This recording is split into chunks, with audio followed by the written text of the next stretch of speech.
As I stand here in Harvard Yard, I am reminded of the fact that the United States has long had a deep commitment to education. By the middle of the 20th century, it had the finest educational system in the world. I'm Paul Peterson. I'm the director of the Education Policy and Governance program at Harvard University. About 50 years ago, U.S. schools began to stagnate. Recent assessments of international standards reveal that American students at the age of 15 have fallen well behind the performance of students in many other developed countries in the subjects of math, reading, and science.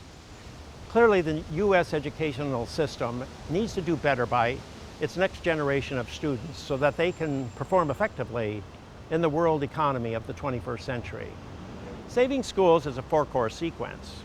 In the first course, the history and politics of U.S. education, we look at four major developments: progressive movement, desegregation, legalization of the schools, and collective bargaining. In each case, we visit the places where these ideas were spawned and look at the personalities who helped change the shape of American education. We find that although many of these events had salutary consequences, there were unforeseen, unanticipated results as well, creating complications for parents, students, teachers, and administrators that those who pursued these new goals never realized. In Course 2, we look at proposals to reform the teaching profession. In the third course, we look at efforts to hold schools accountable.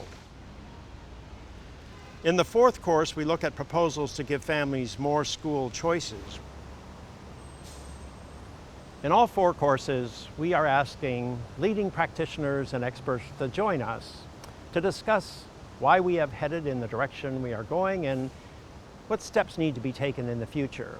We are not going to find any silver bullets.